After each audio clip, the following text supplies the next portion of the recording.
Elizabeth Muxfeld, eu sou médica do Hospital Universitário Clementino Fraga Filho, responsável pelo programa de hipertensão arterial. E nós vamos conversar um pouco sobre hipertensão arterial.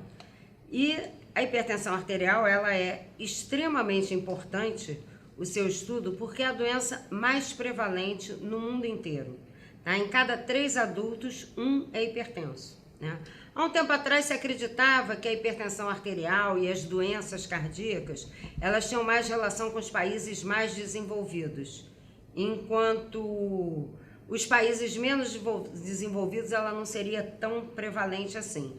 Mas na verdade hoje em dia a gente sabe que a hipertensão arterial é a doença mais prevalente no mundo e em qualquer lugar do mundo ela fica em torno de 30 a 35%. Sendo que aqui no Brasil a gente tem uma prevalência em torno de 28,5%. Quer dizer, a cada 3 adultos que a gente entra em contato, um deles é hipertenso. Né? Então, é uma doença extremamente importante em termos de saúde pública, principalmente. Né? E o que é exatamente a hipertensão arterial? Basicamente, a pressão arterial é a pressão que o sangue faz na parede dos vasos. E qual o objetivo que existe uma pressão do sangue na parede dos vasos? Porque o sangue ele tem que ser distribuído por todo o organismo para que o oxigênio e os nutrientes cheguem em cada tecido da gente, né? Então, é importante que exista um nível de pressão arterial capaz de distribuir esse sangue pelo organismo inteiro. O problema é que quando ela vai aumentando demais, essa pressão muito alta em cima do vaso acaba levando a uma doença do vaso. Né? Então o vaso fica doente e essa distribuição de oxigênio e de alimentos, ele deixa de ser tão eficaz como era quando a pessoa tinha níveis de pressões normais. Né? Então a hipertensão arterial basicamente é uma doença que acomete o organismo inteiro, a gente tem vaso no organismo inteiro. O organismo inteiro precisa de oxigênio e de nutrientes. Então quando a pressão arterial está elevada, todos os nossos órgãos vão sofrer com isso. Então a gente diz que a hipertensão arterial é uma doença sistêmica. Ela não é uma doença do coração, ela não é uma doença só do vaso. Na verdade, ela é uma doença que pega o rim, acomete o cérebro, a musculatura, o intestino, enfim, o fígado, o organismo como um todo, que não vai receber a quantidade de oxigênio e nutrientes que deveria receber habitualmente. Né? Quando a gente fala em pressão arterial, todo mundo já sabe, quanto é a sua pressão? Minha pressão é 120/80, é 140/90. Tem sempre 2 números simbolizando a pressão arterial. O que são esses 2 números? O número maior, que algumas pessoas chamam de pressão máxima, na verdade é a pressão sistólica, né? E essa pressão sistólica, ela representa a força que o coração faz para mandar o sangue para frente, tá? E o número menor, né? No caso 120/80, o 80, é a pressão diastólica, que muitas pessoas também chamam de pressão mínima. E o que ela representa? Ela representa o quanto que os vasos periféricos estão mais contraídos ou mais relaxados. Quanto mais contraído, maior dificuldade de passar o sangue, maior é essa pressão mínima, maior é essa pressão diastólica. E a grande questão da hipertensão arterial é que ela é uma doença sistêmica, como eu acabei de falar, ela acomete todos os órgãos, mas durante muitos anos essa doença é assintomática, quer dizer, a pessoa que tem pressão alta, mesmo em níveis muito elevados, se ninguém medir a pressão arterial dela, ela jamais vai saber que é hipertensa. O dia que ela souber é quando já surgiu alguma complicação maior. Então a pessoa às vezes fica 10, 15, 20 anos, com níveis de pressão muito alto, podendo chegar a 180, 200 de pressão, e a pessoa não sente absolutamente nada. Então é uma doença silenciosa e por isso muito mais perigosa, né? E o que vai acontecer se a gente não controlar essa pressão?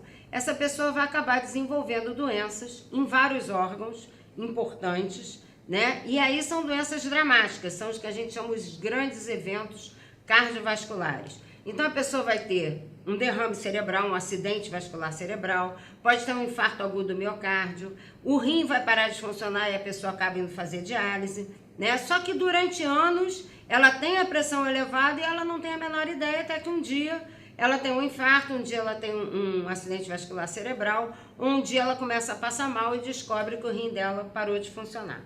né? Então, a grande preocupação com a hipertensão arterial é que, como o paciente não sente nada, cabe a nós, profissionais da área de saúde, buscarmos ativamente a doença, quer dizer, medir a pressão arterial das pessoas em geral, dos adultos em geral, que a gente sabe que 1 em cada 3 deles terá pressão arterial elevada e que precisa de cuidados, precisa de tratamento.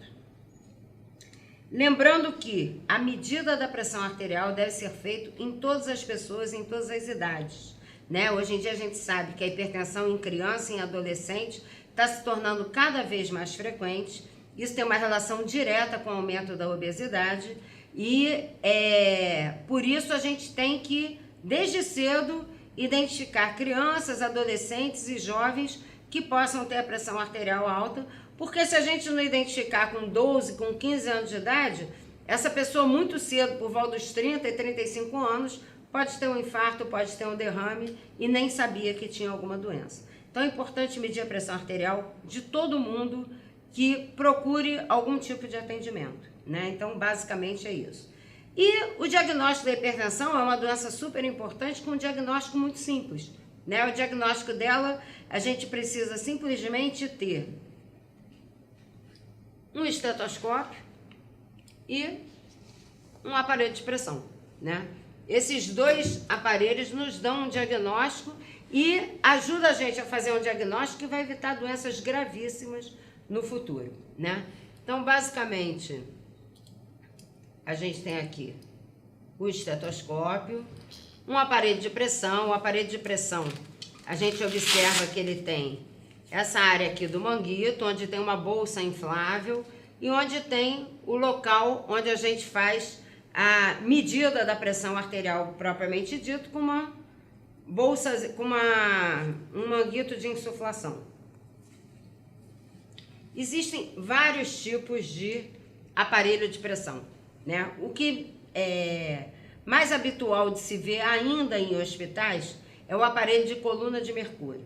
O aparelho de coluna de mercúrio é um aparelho grande, de difícil transporte, né? É um aparelho muito simples de ser usado, mas ele tem uma questão ecológica hoje em dia. Em vários países do mundo não se usa mais o aparelho de coluna de mercúrio e existe uma tendência de que aqui no Brasil, em pouco tempo, ele deixará de existir também. O segundo tipo de aparelho, que talvez seja o mais comum ainda aqui no nosso meio, é exatamente esse aparelho que a gente chama que é o aparelho aneroide.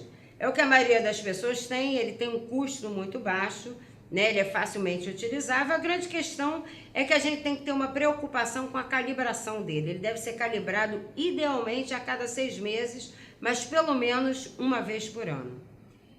E o outro tipo de aparelho de pressão que a gente tem é o aparelho digital.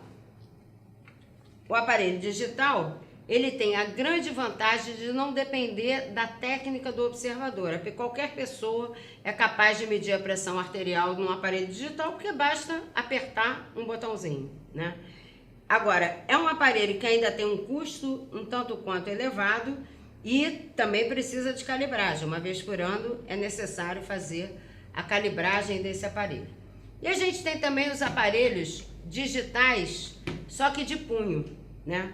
Esses aparelhos digitais de punho, eles são muito utilizados, é comum, porque é um aparelho barato, é comum as pessoas terem em casa um aparelho digital de punho.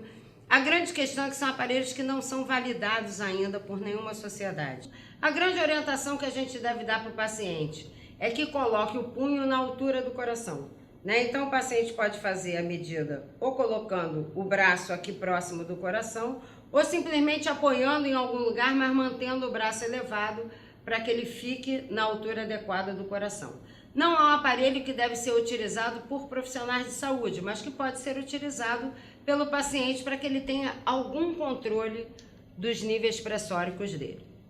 Então, como eu tinha dito, a técnica de aferição da pressão arterial não depende de grandes equipamentos, né? Os equipamentos são bastante simples, facilmente adquiríveis, mas a gente tem que ter alguns cuidados importantes na hora de medir a pressão arterial adequadamente, né? O primeiro cuidado é com o paciente, né? O paciente deve estar em repouso há pelo menos 5 a 10 minutos, não deve estar com vontade de urinar, Nos últimos 30 minutos não deve ter tomado café, não deve ter se alimentado, não deve ter fumado, né? E pelo menos 1 hora sem fazer nenhum tipo de esforço físico, né? Por quê? Porque todas essas coisas que eu estou falando elevam a pressão arterial como uma reação do organismo, né? E a gente tem que ter uma ideia de quanto está a pressão arterial basal daquele paciente. Então esse é o primeiro cuidado, saber do paciente se ele está em condições adequadas para ter a sua medida da pressão arterial aferida naquele momento. Bom, a primeira questão, quando a gente vai medir a pressão arterial de um paciente, é que a gente use um manguito no tamanho adequado do braço do paciente. Então, na verdade, a gente tem 4 tamanhos diferentes de manguito. Esse aqui é o tamanho que normalmente se usa para crianças ou para pacientes muito magrinhos.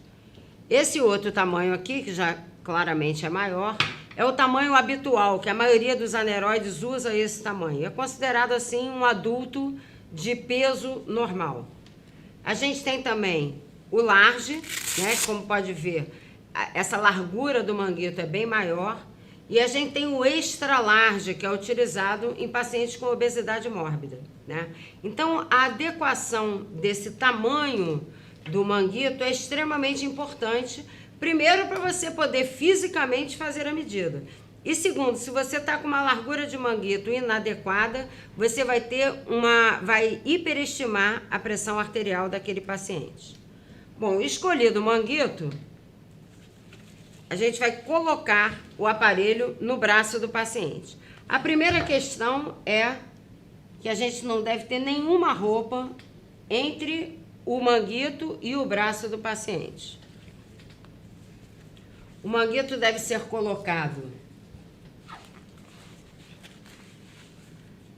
aproximadamente 2 dedos acima dessa prega cubital, né? E o braço do paciente deve ficar a mão para cima, com a mão aberta e o braço semifletido. E a outra questão é o quanto a gente vai apertar esse aparelho aqui, né? O ideal é que caiba um dedo meu confortavelmente entre o manguito e o braço do paciente, né? Feito isso, a gente tem 2 fases na medida da pressão arterial. A primeira fase, que é o que a gente chama de método palpatório, né? A grande maioria das vezes, a gente vê que vários profissionais de saúde pulam essa etapa, que é extremamente importante. O que é essa etapa? Basicamente, a gente vai palpar o pulso radial do paciente, sentir o pulso radial do paciente e vai começar a insuflar o manguito, tá? A gente vai insuflando esse manguito até quanto a gente está sentindo o pulso do paciente, certo? A partir do momento que ele desaparece, eu começo a desinsuflar e vou sentir o pulso voltar a bater, e esse momento é o momento em que eu vou registrar a pressão sistólica ou a pressão máxima daquele paciente. Qual a importância de eu fazer esse método palpatório antes? Evitar de eu simplesmente sair insuflando o manguito, que causa dor, causa desconforto, uma insuflação excessiva, e principalmente em pacientes idosos, eu posso colabar a artéria e aí eu não vou mais conseguir medir a pressão arterial adequadamente. Feito esse método palpatório, onde eu encontrei aqui uma pressão máxima, a pressão sistólica em torno de 140 milímetros de mercúrio, agora sim eu vou para o método auscultatório, né? Então eu vou sentir aqui a artéria radial do paciente, né? Vou colocar o estetoscópio suavemente sobre a artéria e vou insuflar o aparelho, sabendo que a pressão sistólica dele está em torno de 140, eu vou insuflar esse aparelho até 160, 20 milímetros de mercúrio a mais. E vem desinsuflando bem devagar, para eu sentir exatamente o momento em que eu ouço o primeiro som. Tá? Então, eu ouvi o primeiro som em 140 milímetros de mercúrio, continuo ouvindo o som, até ele desaparecer em 86 milímetros de mercúrio. Depois eu acabo de desinsuflar até o 0, ainda escutando, e está feita a medida da pressão arterial. Então, a pressão arterial dele foi de 140 por 86 milímetros de mercúrio. Bom, medida a pressão arterial, a gente sabe que o diagnóstico de hipertensão arterial é quando a pressão arterial for maior ou igual a 140 milímetros de mercúrio por 90 milímetros de mercúrio. 140 a pressão máxima e 90 a pressão mínima. Geralmente, isso, quando você, em 2 consultas consecutivas, você observa uma pressão arterial maior ou igual a 140 por 90, a gente está autorizado a fazer o diagnóstico de hipertensão arterial, né? A grande questão é que a gente sabe que existem 2 limitações desse método. A primeira delas é que nas 24 horas existe uma variabilidade muito grande da pressão arterial. É comum o paciente dizer para a gente, doutor, a minha pressão uma hora está alta, outra hora está baixa. E o que a gente tem que saber é que a dele e de todo mundo deve funcionar assim. Na verdade, a nossa pressão, ela sobe e desce em função de inúmeras atividades que a gente tem durante o dia e em função do próprio horário do dia, do ritmo circadiano, né? Então, o que vai acontecer? Normalmente, nas primeiras 2 horas da manhã, a nossa pressão arterial é um pouco mais elevada. Ela vem reduzindo com o passar do dia. No final da tarde, ela sobe um pouco, entre 5 e 6 horas da tarde, e depois ela vem reduzindo, e depois que o paciente dorme, ela cai significativamente, né? Então, por si só, o horário do dia já leva a uma flutuação importante da pressão arterial. A grande questão é que, durante esse dia, uma série de atividades que a gente vai fazer vão aumentar ou reduzir a pressão arterial. Então, trabalho, mesmo que seja um trabalho que não seja pesado, um trabalho só de mental já é o suficiente para elevar a pressão arterial. Comer eleva a pressão arterial, tomar café eleva a pressão arterial, fazer algum tipo de esforço físico, situações de estresse emocional, tudo isso leva a elevações da pressão arterial e é necessário que a pressão arterial se eleve para que a gente consiga fazer essas atividades. E naturalmente, durante o sono, durante o repouso, existe uma queda dessa pressão arterial. Então, dependendo do momento do dia, em que condições aquele paciente estiver, a gente pode ter um nível de pressão mais alto ou um nível de pressão mais baixo naquele momento em que a gente está fazendo a aferição da pressão arterial. Daí a importância da gente verificar se o doente está em condições adequadas, aquilo que a gente tinha falado, pelo menos 30 minutos sem tomar café, sem fumar, sem fazer esforço físico, sem se alimentar e assim por diante.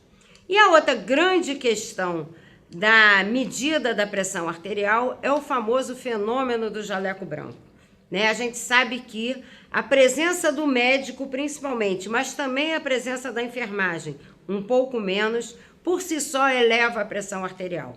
É totalmente diferente você medir a pressão arterial de um paciente dentro de um posto de saúde e medir a pressão arterial do paciente dentro de um hospital terciário, né? Um hospital grande, né? Como se fala. E essa pressão naturalmente vai elevar, né? E aí o que vai acontecer? Esse fenômeno do jaleco branco, o médico ou a enfermeira que está avaliando dentro de um hospital a pressão do doente vai encontrar níveis muito altos que frequentemente não correspondem ao nível de pressão que aquela pessoa tem na vida dela, normalmente, em casa, no trabalho, na rua, enfim.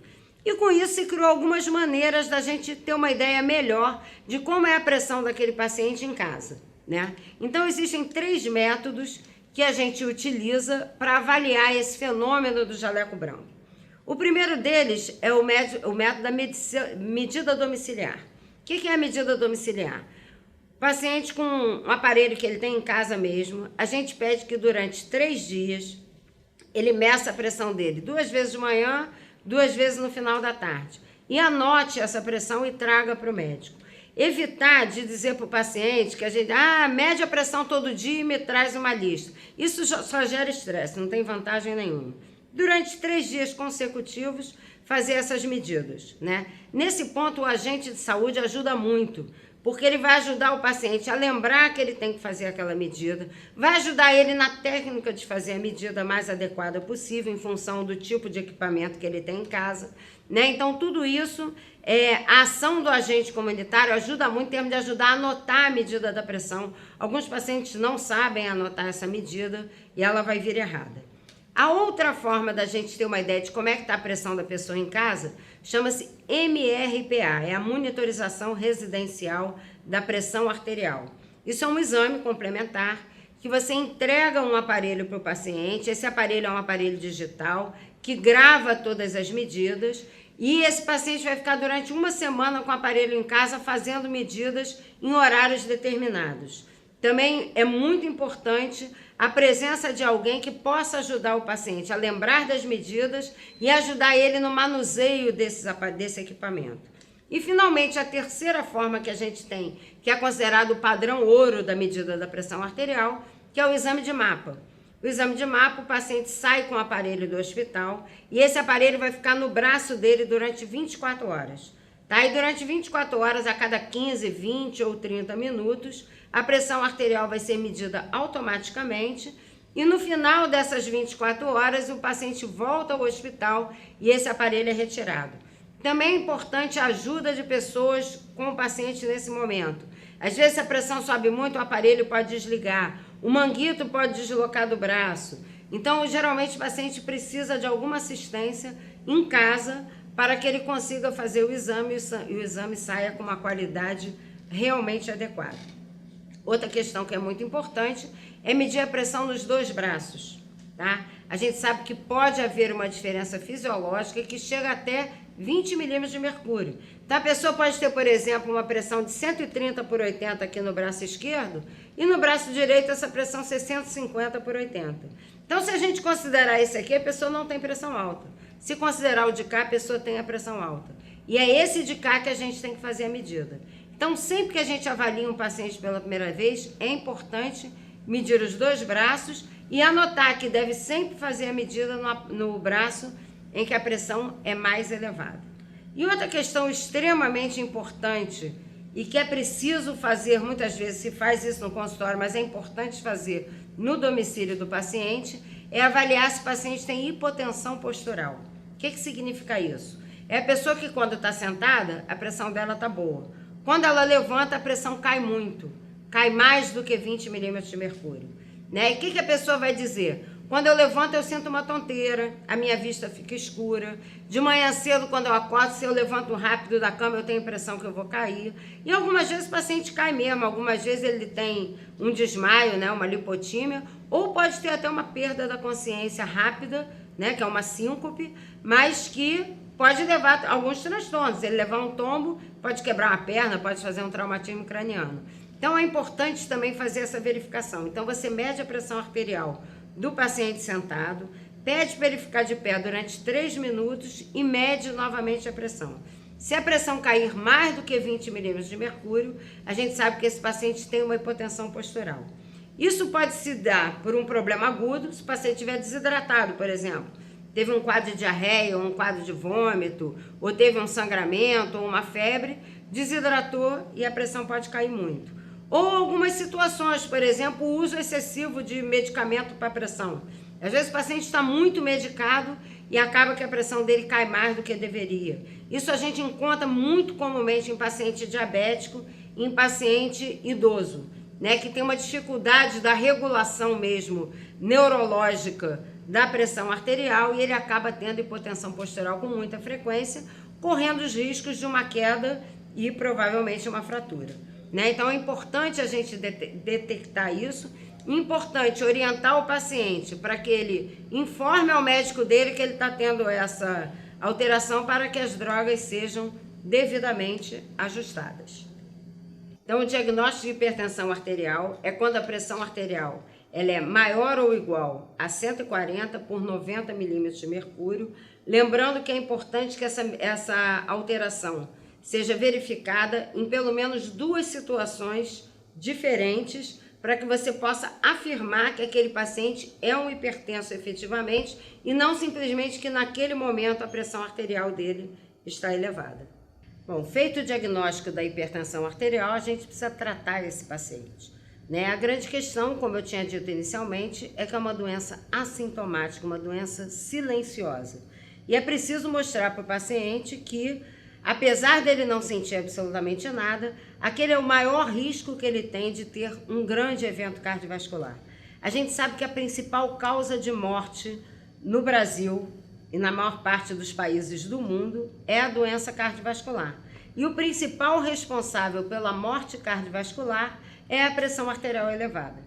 Então é importante, feito o diagnóstico, conscientizar o paciente que, apesar dele não sentir nada, que ele deve mudar algumas coisas em relação ao estilo de vida dele, né? E algumas vezes ele vai ter que tomar medicação, muito frequentemente ele vai ter que tomar também a medicação, né? Então o grande objetivo do tratamento da hipertensão arterial é a gente prevenir, a gente evitar que esse paciente venha a desenvolver um grande evento cardiovascular que pode levar ele à morte ou pode levar ele a ter uma sequela, como por exemplo o caso do acidente vascular cerebral, né? Então o tratamento da hipertensão arterial ele envolve 2 pontos principalmente. Primeiro é mudanças no estilo de vida e o segundo é o tratamento medicamentoso propriamente dito, né? A gente sabe que existem vários fatores de risco cardiovascular que, associados à hipertensão arterial, aumenta a chance da pessoa ter um infarto, ter um acidente vascular cerebral ou acabar tendo uma insuficiência renal e sendo obrigada a fazer diálise para o resto da vida. Que fatores de risco são esses? A gente divide ele em 3 grupos. O primeiro deles é o que a gente diz que é os fatores de risco não modificáveis, né? Então não tem como intervir naquilo. Basicamente é sexo masculino, a idade avançada, a gente viu quanto mais velho, mais a pessoa vai desenvolvendo hipertensão arterial, e uma história familiar importante, ou de infarto, ou de acidente vascular cerebral, ou até mesmo de hipertensão arterial. Quanto a isso, a gente não pode modificar. O sexo da pessoa, a idade e a história familiar dela é uma coisa que ela tem com ela, a gente não tem como intervir. Mas a gente tem os fatores que a gente chama de modificáveis, que são 3 basicamente. O primeiro deles é o cigarro, tabagismo. O segundo é o sedentarismo, não fazer atividade física. E o terceiro é a obesidade, tá? Então, nesses 3, a gente pode modificar efetivamente essas questões. Então, vamos começar pelo primeiro, que é o tabagismo. A gente sabe que fumar, principalmente no paciente hipertenso, aumenta a chance de ter uma doença cardiovascular em 5 vezes, né? E que a partir do momento que você para de fumar, depois de 5 anos, esse seu risco reduz à metade, né? Então, o quanto é importante você estimular a pessoa a deixar de fumar. A gente sabe que a gente tem programas de controle de tabagismo em todo o sistema municipal de saúde, né? Vários postos de saúde têm esses programas. E esse programa, além de todas as atividades educativas e atividades de terapia de grupo, ainda fornece medicação, né? Que medicação é essa? É o PET de nicotina, que substituiria o cigarro, ou a pastilha de nicotina. Existem alguns remédios que são usados muito habitualmente e que ajudam, né, nesse processo de parar de fumar. Então é importante conscientizar as pessoas de que parar de fumar vai reduzir o risco dela em praticamente a metade. A segunda questão é o sedentarismo. A gente sabe que a pessoa que não faz atividade física, ela tem 15 vezes mais chance de ter um problema de coração do que quem faz atividade física, né? E a atividade física tem outras vantagens. Ela, além de diminuir o peso corporal, ela ajuda a controlar a pressão arterial, ela ajuda a controlar o açúcar no sangue, ela ajuda a controlar o colesterol, as gorduras do sangue, né? Além de melhorar bastante o estado de humor da pessoa, melhora da qualidade de vida, né? E uma coisa que as pessoas têm muito na cabeça é que o hipertenso, a sua pressão está alta, é melhor você não fazer exercício. Ao contrário, todo hipertenso pode e deve praticar exercícios físicos, né? É claro que dependendo do nível de pressão arterial, alguns exercícios devem ser evitados, mas fazer uma caminhada diária de 50 minutos a 1 hora por dia, qualquer hipertenso, em qualquer nível de pressão, pode e deve fazer, porque isso vai ajudar ele a reduzir a pressão arterial e melhorar a qualidade de vida, né? Então, a recomendação mínima é que pelo menos durante 5 dias da semana, entre 30 e 50 minutos, ele faça um exercício aeróbico, uma caminhada simplesmente, né? Se puder associar a isso exercícios de resistência, e hoje em dia a gente tem várias praças públicas, todo um equipamento para se fazer musculação é super importante também. Isso vai ajudar também no controle da pressão arterial. Então tem que cair esse mito de que a pessoa que tem a pressão alta não pode fazer exercício porque vai aumentar. Ao contrário, fazer exercício reduz a pressão arterial. Então é importante orientar que se faça exercício efetivamente. E a outra questão é a obesidade, né? Ajudar. Obviamente, essa pessoa tem que ter tido uma orientação do médico e da nutricionista em relação à sua dieta, mas principalmente reduzir a ingesta de sal, né? E a primeira coisa para reduzir a ingesta de sal é tirar o sal da mesa, né? Essa é a primeira coisa. E a ingesta de sal está diretamente relacionada à pressão arterial elevada, né? O paciente vai perceber claramente que a partir do momento que ele conseguiu reduzir o sal, naturalmente a sua pressão arterial vai ser reduzida. E, obviamente, procurar fazer uma dieta com menos carboidrato, com menos gordura, para que ele possa perder peso e controlar melhor os outros fatores de risco. Finalmente, a gente tem o terceiro grupo de fatores de risco, que é o diabetes e a dislipidemia.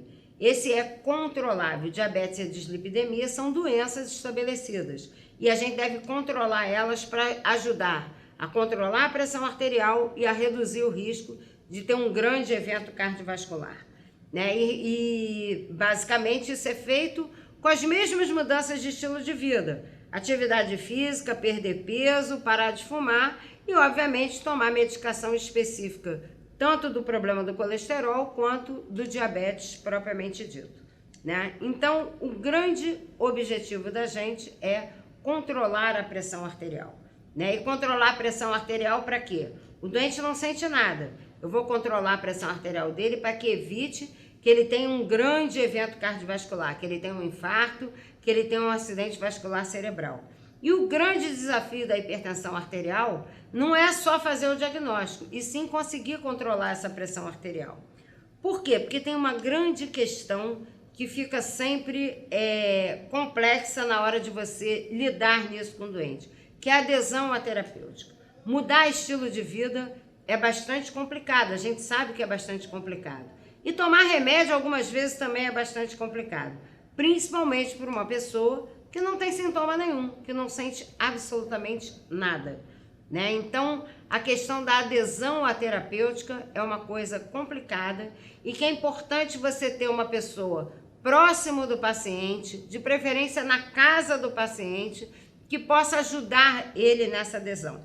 Então, primeiro, a própria questão de educação mesmo, que ele consiga entender que ele não sente nada, mas que ele não tomando a medicação, ele não mudando o estilo de vida dele, ele vai ter complicações muito sérias na vida dele, que pode até levar à morte. Essa é a primeira questão. Por outro lado, a gente sabe também que a pessoa não está sentindo nada. Começa a tomar uma medicação, começa a ter o efeito colateral da medicação. Vai dizer, poxa, eu não sentia nada, agora que eu estou tomando o remédio, minha pressão até melhorou, mas agora eu estou passando mal, né? Então, estimular o paciente a avisar o médico, olha, esse remédio não me fez bem, eu estou tendo efeito colateral, não estou conseguindo manter ele.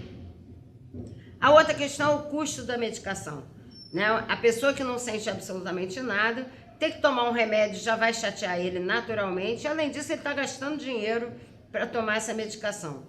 Lembrar que a maioria dos remédios de hipertensão arterial são dados de graça na farmácia, né? Apenas a pessoa tem que ter a receita e saber que aquela receita tem uma validade de 3 meses. Durante 3 vezes, ela vai poder buscar toda a medicação dela na farmácia. Então, orientar o paciente para não deixar o remédio acabar e só depois ir buscar a medicação. Então, ajudar, né, nessa questão do custo também, que às vezes fica bastante elevado se a pessoa perder o remédio da farmácia popular. A outra grande questão é que algumas vezes o paciente tem muitos remédios para tomar. Então, aquele paciente que tem a pressão alta, que toma já 2 remédios para pressão, aí tem também o colesterol alto, ainda toma o remédio do colesterol, aí às vezes precisa tomar uma aspirina também na hora do almoço, enfim. Chega uma hora que ele tem um excesso de remédios e que é preciso ajudar ele a se organizar para tomar aquela medicação toda, né? Então, procurar ajustar todos os remédios no mesmo momento para facilitar a tomada, para evitar que ele esqueça, né? E é importante também que ele converse com o médico dele a esse respeito para procurar adequar a quantidade de remédios e as doses, os horários desses remédios, né? E a outra grande questão é que algumas vezes o paciente recebe uma receita com tanta medicação que ele não consegue compreender aquele esquema terapêutico que está sendo proposto para ele, né? Então, existem algumas maneiras que a gente tem para tentar melhorar essa adesão. Primeiro, que o doente consiga compreender a doença, consiga compreender a importância que é uma doença crônica e que ele vai ter que se cuidar a vida inteira. Então, isso é fundamental. O risco da doença, apesar dele não sentir nada, a importância dele tomar a medicação nos horários certos e o tempo do efeito dessa medicação, né? Então, quando uma medicação é prescrita de 12 em 12 horas, às vezes a gente vai assim, não, mas eu já tomei o de manhã, agora eu estou me sentindo bem, não preciso tomar o da tarde, né? Lembra que uma medicação que é prescrita de 12 em 12 horas, quando vai chegando 10, 11 horas da última tomada, o efeito do remédio foi embora, né? E se a pessoa não tomar de novo, naquele momento a pressão ainda está boa, mas nas próximas 2 horas ela vai se elevar. E provavelmente nessas próximas 2 horas ele vai estar dormindo e nem vai saber que a pressão arterial se elevou. Então é importante respeitar o tempo de ação de cada remédio e mostrar isso para o paciente. Não adianta tomar só os da manhã ou só os da noite, que o efeito do remédio vai acabar nesse meio de caminho, né? E uma outra coisa que pode ajudar muito o paciente é procurar organizar a medicação dele por horários, né? Então existem 3 formas assim simples da gente fazer isso. Uma delas é botar uma listinha com as medicações que ele tem que tomar de manhã, com as medicações que ele tem que tomar na hora do almoço ou à tarde e com as medicações que ele tem que tomar à noite presa na geladeira, né? Então, mas alguém tem que fazer essa lista para o paciente, né? Então é importante a ação do agente comunitário nesse momento, que é fazer ali, olha, esses aqui são os remédios todos que você toma de manhã, esses são os da tarde, esses são os da noite. A outra maneira é procurar mobilizar alguém da família e colocar uns saquinhos de medicação, um saquinho para manhã, um saquinho para tarde, um saquinho para noite, né? E alguém da família todo dia preparar aquele saquinho com toda a medicação da manhã, com toda a medicação da tarde, com toda a medicação da noite. Existem algumas formas mais sofisticadas, que é você, e aí seria numa consulta de enfermagem propriamente dita, o técnico fazer o preparo de toda aquela medicação durante 30 dias. Né? Isso é a maneira ideal, mas frequentemente isso é muito complicado de se conseguir fazer. E o que a gente tem que ter na cabeça? Mostrar para o paciente que a importância dele mudar o estilo de vida e tomar a medicação adequada para que a pressão arterial dele fique abaixo de 140/90 na maior parte do tempo e saber que isso vai levar a uma redução do risco cardiovascular propriamente dito.